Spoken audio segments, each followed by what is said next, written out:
तो ध्यान से सुनो। तो पिछला क्लास में हम लोग ये पढ़ लिए कि ये कंडक्टर है, ये क्या है, कंडक्टर है, और इसका लंबाई कितना मान लिया हम लोग, L। इसे हमने जोड़ दिया है क्या, बैटरी से। एक बैटरी से जोड़ा जिसका पोटेंशियल डिफरेंस कितना है, ये है ना। वास्तव में प्लस प्लेट का और हाँ, और प्लस प्लेट का अलग वोल्टेज होता है, माइनस प्लेट का हाई पोटेंशियल में लो पोटेंशियल को हम लोग घटाते हैं, तब आता है क्या, V। कितना लंबाई है, L।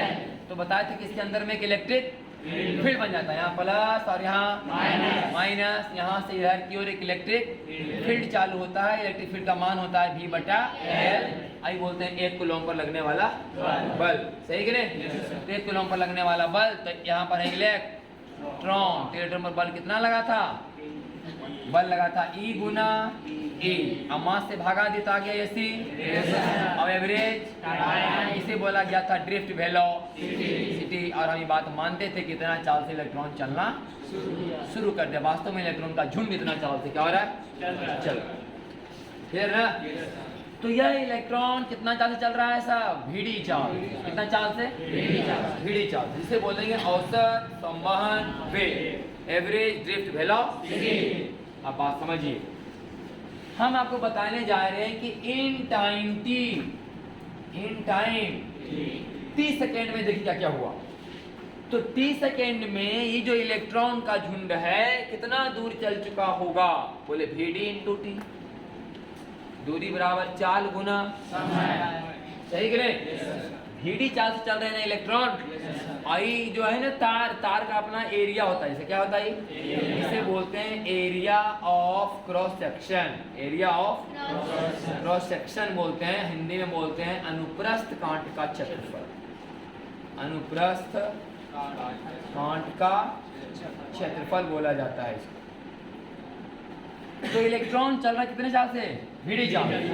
तो बताओ कि T सेकेंड में कितना दूर चल लेगा, T सेकेंड में चल लेगा ये VD गुना T, बुझाया कि नहीं। तो इन टाइम T डिस्टेंस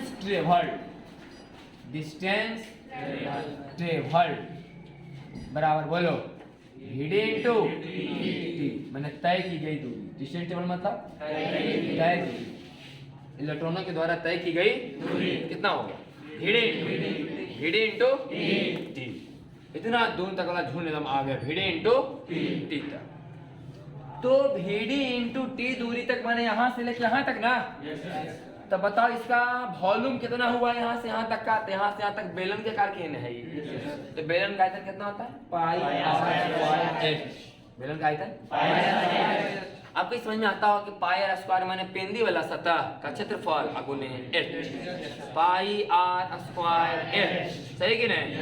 तो πr² का मान कितना होगा, a। अगर इस तार का किनारे वाला सतह का क्षेत्रफल कितना हो, a, तीनों ने πr², तो एरिया हो गया a, और h की जगह होले VD × T। तो यहाँ से लेके यहाँ तक का आयतन बताओ, एरिया गुने VD × T। एरिया गुने लंबाई बराबर आयतन, πr²h। πr² की होले एरिया, h की होले ऊंचाई या लंबाई, जो बोलो बेलन का बराबर आयतन होता है कि। तो यहाँ पर πr² की जगह कौन लिख लो, a, और ऊंचाई की जगह L ना, यहाँ से यहाँ तक निकाल लिया हम, यहीं तक ना। T सेकेंड में कितना दूर चला जाता था निकाल लिया। तो डिस्टेंस ट्रेवल इतना हो गया। तो बताओ कितना वॉल्यूम घेरा, वॉल्यूम ऑक्यूपाई बराबर एरिया × VD × T। ये क्या निकल गया हम लोग का, वॉल्यूम, कि कितना आयतन में इलेक्ट्रॉन एकदम भर चुका है अब, सही कि नहीं। अब निकालेंगे हम लोग, मान लो कि इसे माना गया है कि नंबर ऑफ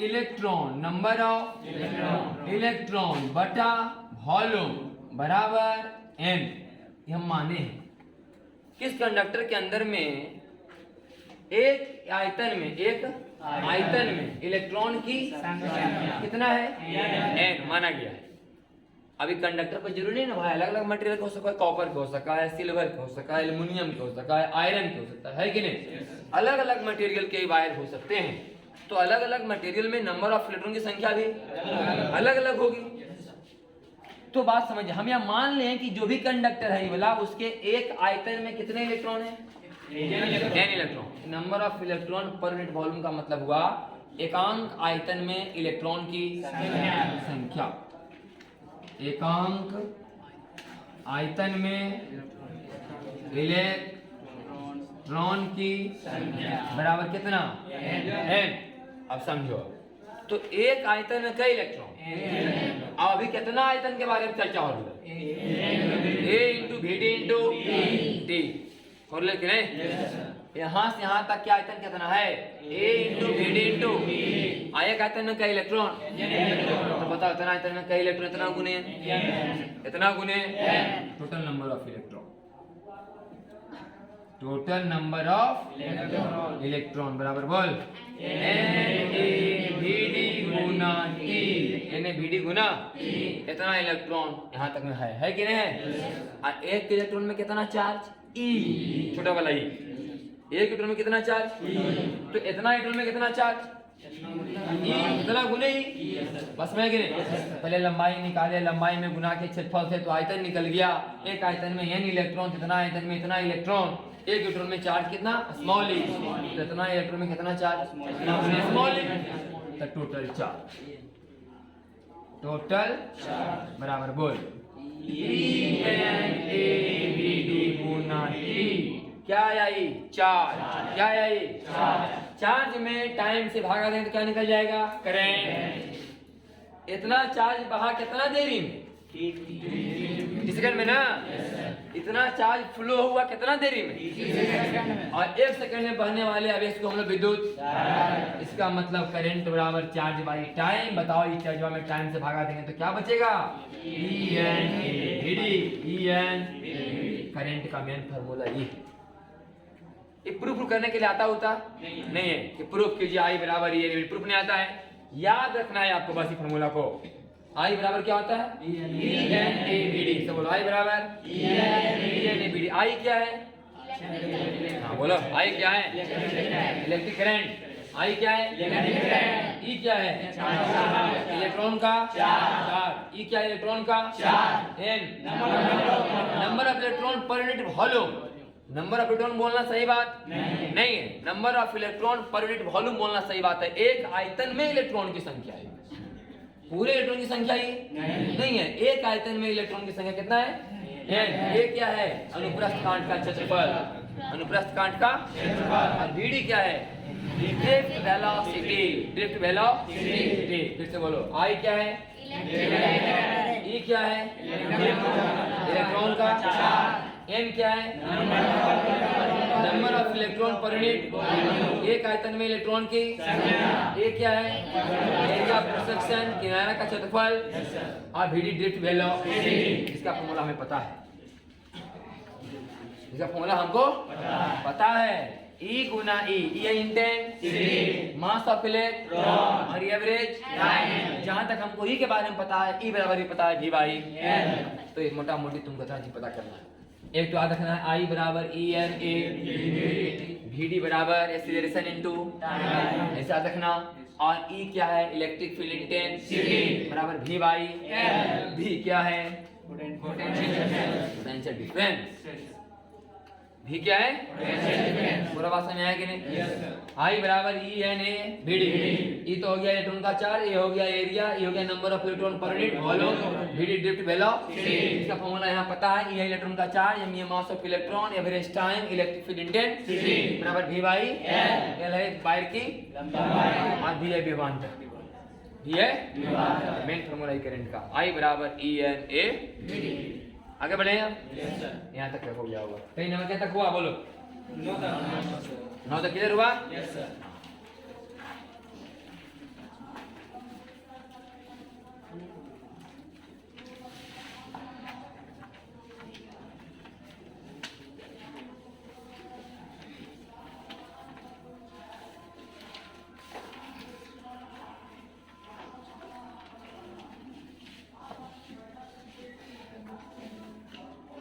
ध्यान से सुनिएगा।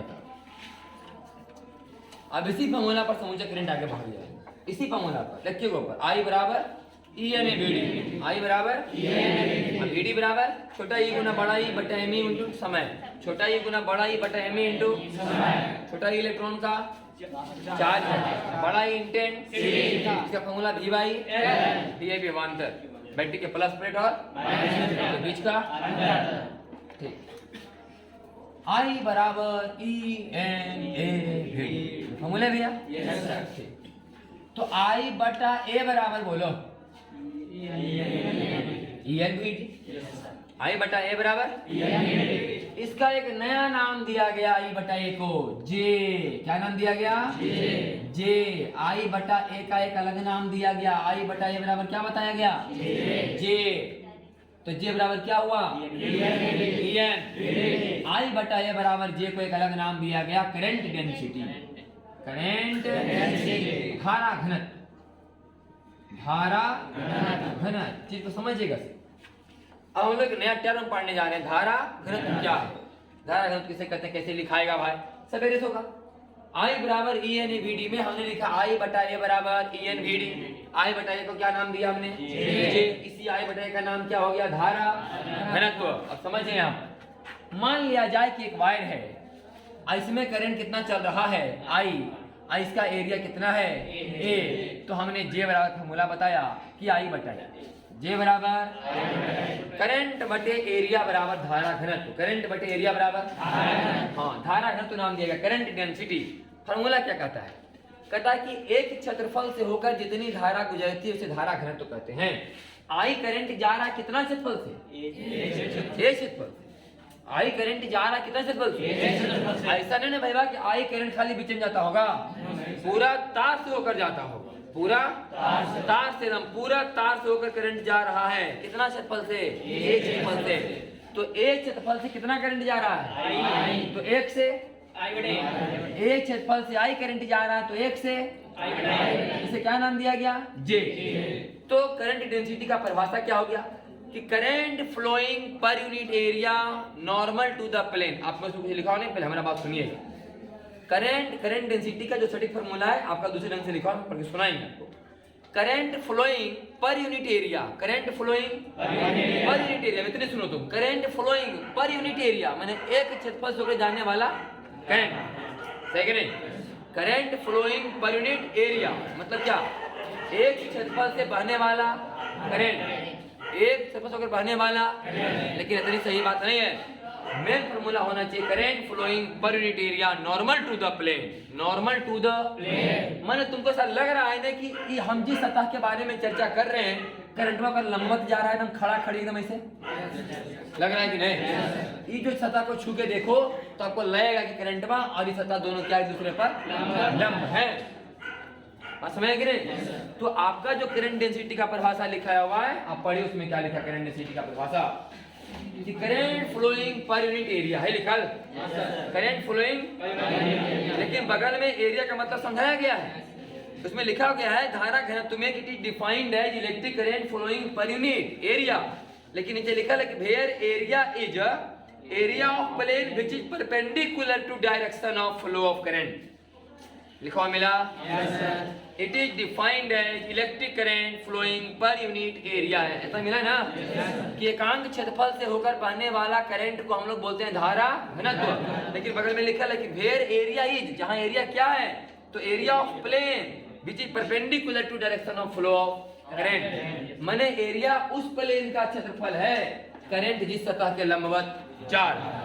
तो करंट इस सतह के लंबवत जा रहा है कि नहीं, जो करंट का बहना हो रहा है इस सतह के लंबवत है कि नहीं, तो करंट जिस सतह के लंबवत जा रहा है वही इसी सतह का एरिया नीचे में लिखना है, बस में कि नहीं। ये फिगर आपको उतना अच्छा से नहीं पता चल पाएगा, अब फिगर में आइए जरा अच्छा मजा आएगा। मान लिया जाए कि कोई तार के किनारा कैसे काट दिया, इस किनारा कैसे छोड़ दिया, सही कि नहीं। अब बताओ कि करंट अगर इसमें जाएगा इससे भैया तो क्या ये करंट इस सतह के लंबवत है, नहीं है, नहीं है, क्या करंट इस सतह के लंबवत है, हाँ एकदम सतह ऐसे रखा है, एकदम करंट जा रहा था ऐसे, लंबा थोड़ी कि नहीं, ऐसा सतह ऐसे रखा हुआ, ऐसा रखा हुआ कि नहीं, करंट जा रहा है ऐसे, लंबा थोड़ी, लंबा तो नहीं हुआ। लेकिन परिभाषा में कहता है कि करंट बटा एरिया में एरिया वो वाला लेना है जो सतह के, हाँ करंट जिस सतह के लंबत जा रहा है वो वाला एरिया लीजिए। अब मान लो कि हम इसका एरिया ए ले लिए, कितना ले लिए, तो क्या यहाँ लिखना सही होगा जे बराबर आई बटा ए, नहीं सही होगा। इस तरह के कहानी में जे बराबर आई बटा लिखना सही नहीं है, क्योंकि ई वाला सतह का ई जो सतह है इसके लंबवत नहीं है। और हम इलेक्ट्रोस्टैटिक्स में ही बात पढ़ाते थे कि किसी भी सतह का क्षेत्रफल का डायरेक्शन सतह के लंबवत होता है, सतह के तो इसका एरिया किधर होगा भाई, तो बोले इसका एरिया इधर होगा, इसका एरिया कहाँ होगा, बोले इधर होगा। किसी भी सतह का क्षेत्रफल का डायरेक्शन, क्षेत्रफल की दिशा उस सतह के लंबवत होती है। तो उसका क्या लंबवत हुआ कि नहीं। अब तुम वेक्टर के नियम से बात समझ सकता है कि अगर ये कोण मान लो कितना है, तो वेक्टर के नियम से वाला होगा a cos थीटा, इधर होगा a sin theta, a sin theta, a sin theta. अब यहाँ देखना इस सतह का डायरेक्शन किधर है, लंबवत इधर ना हुआ, इस सतह का क्षेत्रफल का डायरेक्शन किधर, इधर है ना। तो ऐसा काहे नहीं सोचते हम लोग कि वही वाला एरिया से भागा देना है जिसका डायरेक्शन में किधर हो, बोले करंट तरफ, किधर हो, हाँ जिस सतह का डायरेक्शन करंट की तरफ हो वही सतह के एरिया से भागा देना है।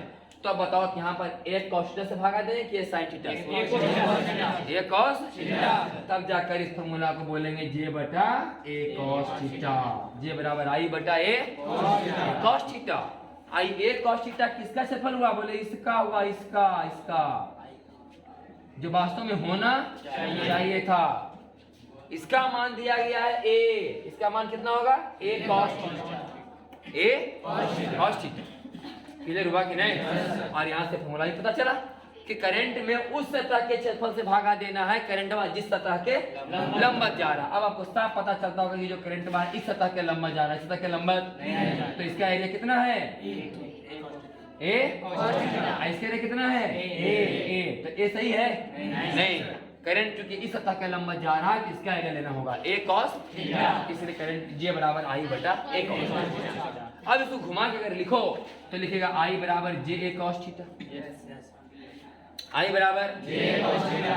अब इसको लिख सकते हैं I बराबर J डॉट a, J तुम लोग पढ़ा होगा फर्स्ट में W बराबर fs cos थीटा, W बराबर fs cos थीटा, वर्ग बराबर fs cos थीटा, और सब f dot s, f dot s। उसी तरह से I बराबर J cos थीटा माने J डॉट a, तो J क्या हो गया वेक्टर, A क्या है वेक्टर, अब वेक्टर डॉट वेक्टर बराबर स्केलर, तो करंट क्या हुआ I क्या हुआ वेक्टर, I क्या हुआ वेक्टर, क्या करंट डेंसिटी, तो करंट डेंसिटी वेक्टर की स्केलर, वेक्टर ना हुआ, करंट डेंसिटी वेक्टर की स्केलर वेक्टर।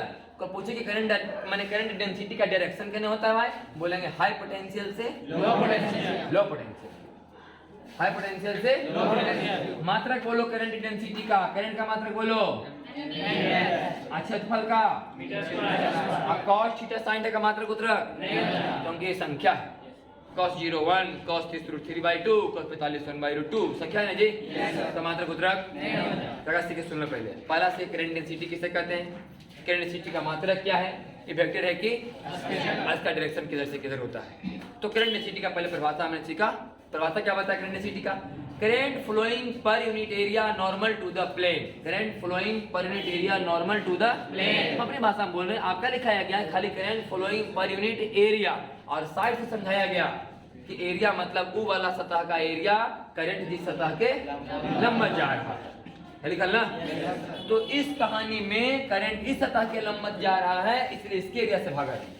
इस कहानी में करंट इस सतह के लंबवत नहीं जा रहा, इसका एरिया कितना माना गया है, तो ऐसे लिखे हम लोग नहीं, क्योंकि करंट इस सतह के लंबवत, इसका एक दो कंपोनेंट हो गया, एक cos थीटा और इस सतह का एरिया कितना आया एक cos थीटा, इसे करंट बराबर लिखाया J बराबर लिखाया I बटा एक cos थीटा। करंट डेंसिटी बराबर करंट बटा उस सतह का एरिया करंट जिस सतह के लंबवत जा रहा है। मात्रक हो गया एम्पियर बटे मीटर का स्क्वायर, तो J बराबर I बटे cos थीटा, तो I बराबर J cos थीटा, और J cos थीटा का मतलब J डॉट A, तो वेक्टर डॉट वेक्टर बराबर करंट हो गया स्केलर, एरिया क्या होता है वेक्टर, उसका डायरेक्शन किधर होता है उस सतह के लंबवत, सतह के लंबवत। और करंट डेंसिटी का डायरेक्शन हाई पोटेंशियल से लो पोटेंशियल क्यों होता है, हमने डिफाइन किया करंट डेंसिटी। अब अगर यहाँ से थोड़ा सा आगे बढ़िए तो हमने बात समझ लिया है कि जे बराबर क्या होगा, ई एन। जे बराबर क्या होगा, ई एन। किधर हुआ कि नहीं? जे के बारे में पढ़ा हो गया ना, करंट डेंसिटी के बारे में समझ में आ गया। तो देखो जे बराबर ई एन। अब वीडी के मान याद है, छोटा ई गुने बड़ा ई हो गया फोर्स, फोर्स बटे मास बराबर ऐसे इनटू टाइम बराबर वेलोसिटी। बोले कि नहीं? किसका मान निकला? वेलो, ड्रिफ्ट वेलो। हाँ, जे बराबर ई एन, वीडी को लिखे जे बराबर ई एन। अब वीडी का मनवा पहले जानते थे, पुट कर दिए। अब इसको लिखोगे जे बराबर ई स्क्वायर बोले एन बटा एम ई गुना टाइम का एवरेज गुना इंटेंसिटी। हमको गड़बड़ तो नहीं बोले? ई गुना E square N M E time का औसत और इलेक्ट्रिक। क्लियर? ये जो पूरा टर्म आया इसका एक अलगे नाम दिया गया। क्या नाम दिया गया? सिग्मा। क्या नाम दिया गया? सिग्मा। तो फॉर्मूला क्या बना? जे बराबर सिग्मा ई। ध्यान रखना, जे बराबर सिग्मा ई। और सिग्मा को क्या बोला गया? कंडक्टिविटी। क्या बोला गया इसको? कंडक्टिविटी, विशिष्ट चालकता। विशिष्ट चालकता इसी को बोला गया, कंडक्टिविटी का नाम दिया गया। जैसे आई बटा का नाम क्या दिया गया? नाम करंट डेंसिटी। आई बटा क्या बोला गया? Current density. सिंबल क्या हुआ? उसी तरह से ई स्क्वायर एन बटा एम इनटू टाइम के औसत का नाम क्या है? कंडक्टिविटी। कंडक्टिविटी सिंबल क्या दिया गया? सिग्मा। सिग्मा सिंबल क्या है हमारा? सिग्मा। नाम क्या है इसका? कंडक्टिविटी। कंडक्टिविटी जाए कि नहीं? इसे मिटाए ना तो।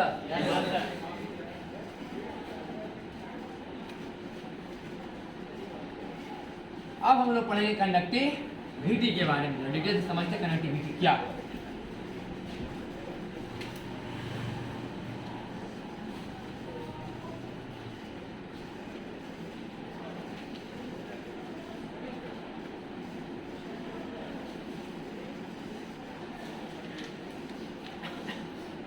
फिर से देखो यहाँ आई बराबर क्या पढ़े हम लोग? E N D B D पढ़े कि नहीं? आई बटा ए बराबर बोलो E N D D. I बटा ए का नाम बोलो जे बराबर ई एन। तो जे का नाम है करंट डेंसिटी। क्या हो गया? E N. वी डी का फॉर्मूला बोलो छोटा ई बड़ा ई बटा mass of electron into time का। तो जे बराबर आ गया ई स्क्वायर एन बटा एम ई इनटू टाइम का औसत गुना इलेक्ट्रिक। इसे क्या नाम दिया गया? सिग्मा। क्या नाम दिया गया? अब फॉर्मूला बन गया जे बराबर सिग्मा। क्या बोला गया? कंडक्टिविटी। सिग्मा क्या बोला गया? कंडक्टिविटी मतलब विशिष्ट चालकता। विशिष्ट चालकता। कंडक्टिविटी मतलब विशिष्ट चालकता। अब इसका मतलब ये हुआ कि सिग्मा बराबर ई स्क्वायर एन बटा एम ए इंटू टाइम का। है कि नहीं? आपको दो बार करना पड़ेगा। जे बराबर कौन सी? सिग्मा। मैं बोला जे बराबर सिग्मा। हाँ, अगर सिग्मा को समझना है ना अच्छा से तो याद करना पड़ेगा। अब इसको देखो बेहतरीन ढंग से समझाते हैं सिग्मा कैसे कैसे क्या है। ध्यान समझना, बहुत मजा आएगा।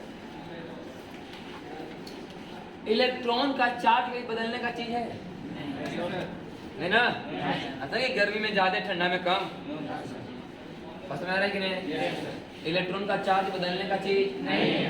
इलेक्ट्रॉन का मास भी बदलने का चीज नहीं है। ओ लेस वाला, ये दोनों कभी चेंज होने वाला बात नहीं है। इसलिए ई का मान नहीं बदलेगा तो ई स्क्वायर नहीं बदलेगा, मास ऑफ इलेक्ट्रॉन भी नहीं।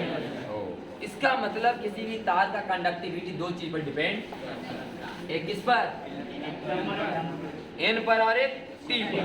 एन क्या है? Number of electron per unit. Number of electron per unit. और टी क्या है? Total time. एवरेज टाइम कौन सी का? टकराने का।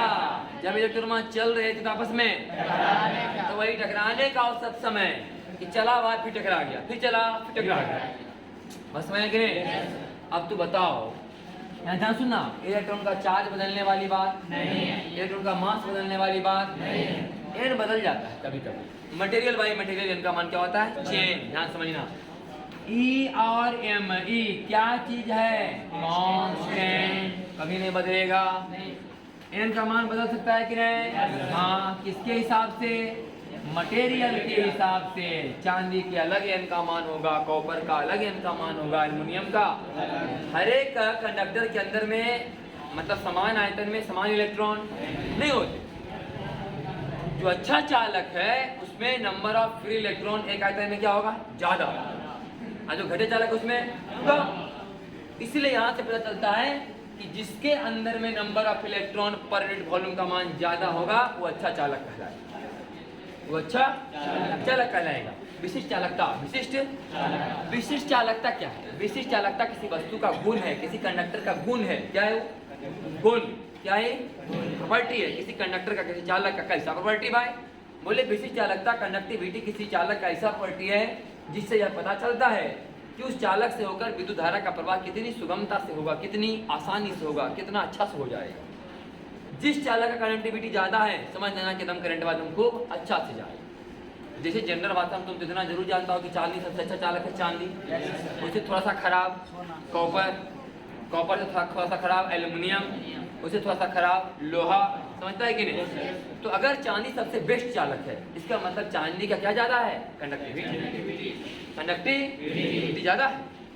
कंडक्टिविटी मतलब अच्छा चालक माने कि होने का गुण, अच्छा चालक होने का गुण। ये वाला गुण अगर ज्यादा है समझ सर अच्छा चालक है। बेहतर करंट जाएगा इसमें, रुकावट कम पैदा होगा, रेजिस्टेंस होगा।